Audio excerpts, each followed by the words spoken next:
আমরা যারা ভাবছি যে আমরা সাধারণ মানুষ যে ভাবছি যে এই পার্টি বা ওই পার্টি চেঞ্জ করলে হয়তো কিছু পাবো। কিন্তু আসলে আমরা কি আসলেই পাবো? এটা সবাই মনে করছো কি? যারা আসলে মনে করছো আমি বলবো যে এটা ভুল ধারণা। যদি এগুলোই হয় তাহলে আজকে যে সাধারণ মানুষ বা পরিযায়ী শ্রমিক এরা কিন্তু মানে কখনো পরিযায়ী শ্রমিক বা সাধারণ মানুষ হয়ে থাকতো না। এরা কোনো না কোনো একটা কাজ পেত। তাহলে আমরা বুঝবো কিভাবে বা কিভাবে আসলে কাজ করছে বা কিভাবে আমাদেরকে নিয়ে ব্যবহার করছে এগুলো আমরা একটু ফলো করতে হবে। তা আমি যতদূর মানে দেখেছি আমার এই বয়সে বা আমার এই ছোট্ট জ্ঞানে যে যারা অ্যাকচুয়ালি আজকে তুমি যদি মনে করো আমাদের এইদিকে বিশেষ করে ৪-৫ টা দল আছে। তো প্রত্যেক দলের কিন্তু একটা নেতৃত্ব দেওয়ার জন্য মানে কোনো আ লেভেলের মানে মানুষ রাখা আছে। ওরা আমাদেরকে কি করছে আমরা যদি এখানে ৩ জনই আছি বলা যায়। তো এখানে ৩ জনকে ৩ টে পার্টি থেকে আমাদেরকে ব্যবহার করছে। তো এই যে ৩ টে পার্টি থেকে আমাদেরকে যখন ব্যবহার করছে তখন আমরা কিন্তু কেউ মানে ৩ টা পার্টি ৩ জন গ্রহণ করছি। তো সেখানে কিন্তু আমরা কিন্তু ৩ জন পার্থক্য হয়ে গেলাম। আর যারা নেতৃত্ব দিচ্ছে তারা কিন্তু এক জায়গায় থেকে নেতৃত্ব দিচ্ছে। ওদের ভিতরে কিন্তু খুব একটা ভালো সম্পর্ক। মানে এতটা ভালো সম্পর্ক সেটা কিন্তু আমরা মানে বাহির থেকে বুঝতে পারি না। তো এই আমরা যখন এবার যে কাজে মানে যখন ভোট হয়ে যায়, মানে ভোট আগে দেওয়ার পর্যন্ত কিন্তু আমাদের ৩ জনের কাছে ৩ জন বসে। আর পার্সোনাল ভাবে কিন্তু ওরা সবার কাছে ঘোরাফেরা করে।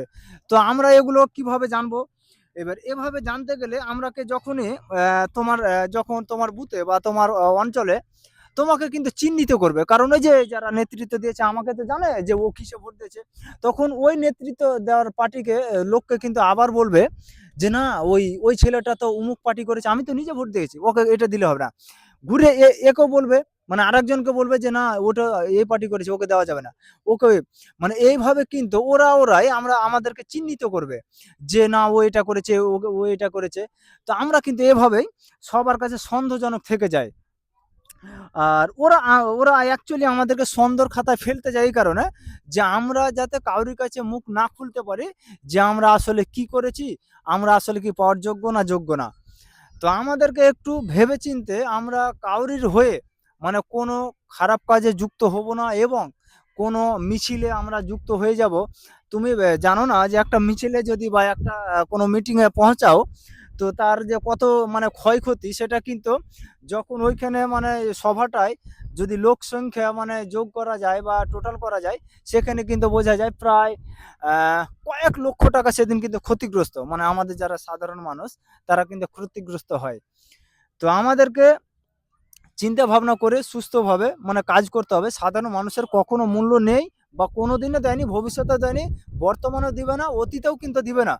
তো যদি মূল্য পেতে চাও তাহলে আমাদেরকে একটু ঐক্যবদ্ধভাবে জাতি ধর্ম নির্বিশেষে মানে ঐ ঐক্যবদ্ধ হতে হবে। মানে যারা বিশেষ করে পরিযায়ী শ্রমিক সাধারণ মানুষ।